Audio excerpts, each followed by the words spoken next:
Coach, just opening thought on the game, and then we'll do some questions. Well, honestly, my couple of things. One, I thought second half we did a nice job of gathering ourselves, but, overall I thought they played harder than we did, and I'm not very happy about it. They out-rebounded us. They just – it's like I told the guys at halftime, it's a group of guys that are hungry versus a group of guys whose bellies are full.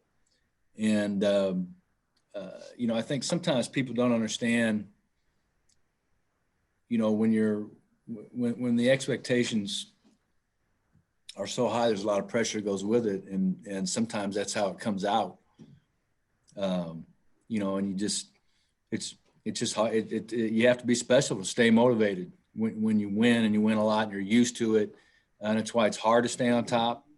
And, we're obviously happy we won, but we didn't play well. I think, some of the credit has to go to Green Bay, but, our guys just didn't play hard enough, to be honest with you. And I think they would tell you that. And so we obviously outscored them 16 in the second half. So, we did a better job, but defensively we weren't very good. And, Amari got going, and a good offensive player, once you let him get going, it almost doesn't matter what you do.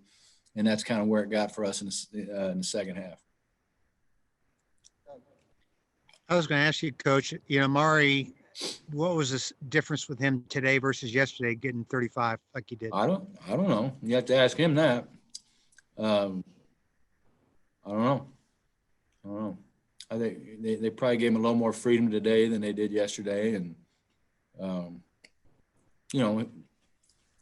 when he went to Green Bay, he was probably a perfect fit for him in terms of the way they played in high school and how Green Bay played when he first got there. And then he gets almost the opposite system when they change coaches. Will Ryan and Link Darner, in terms of their philosophies, are almost the opposite in terms of pace of play and all those things. And so he definitely had more freedom today. And, when he has the freedom, he's a tremendous player. What was the message coming out of the locker room? Because, you guys came into the second half on fire. Yeah, there was no, I don't know, maybe just because I'm so much older, I very rarely go in there and kick trash cans and yell and scream. And, I just didn't do that. I just explained to them what it looks like for a team to be hungry and what it looks like for a team to be full. And it just is, I think our players carry a lot of the weight of a winning program, and that's just the way it is. And they need to get used to it. And they should expect that every time out, if we don't play hard, this is what it's going to look like. And I think coming off this weekend, nobody really feels good. We what did we win by 14 and 13, and you should feel good about those. But when you don't play well, it's hard to feel good about it, even if you win. But it's still a Division I college basketball win. They should feel good about that. They should feel good about how they responded in the second half. But we didn't practice well this week, and it showed up. The week leading up to Bowling Green game is probably the best week of practice we've had. Look how we played. We practiced pretty good going into Detroit. We played well. We did not practice well this week, not one day. The last day, probably Thursday, was okay, but it was a short practice. The two practices we needed to practice well, we didn't practice well, and it showed up. And, there are a lot of things, man. These guys, they've been stuck here. They don't get to go home. They don't get to see their family. They can't go, all these kind of things. And I'm not saying that the other teams we're playing aren't facing those things too. But, the teams with the high expectations carry more weight. I know, I've been on both sides of it. And it's okay. We want to carry that weight. We want our guys to get used to that. But, you saw today what it looks like when sometimes that pressure gets to you, and it shows up in not playing hard. And, they were hungrier for sure. You kind of touched on this when we talked to you before you guys went into Horizon League play about just playing those back-to-backs and the differences between game one and game two. Do you feel like winning game two is harder after winning game one? Yeah, I think it is. I don't think there's any question about that. Now, we didn't play great yesterday. And again, I'm giving Green Bay credit for that. They came in here and they played hard both days. But we were not good offensively yesterday at all. And I really thought we'd have a much better bounce back day and play harder, and we didn't today. And that's probably the most frustrating thing to me.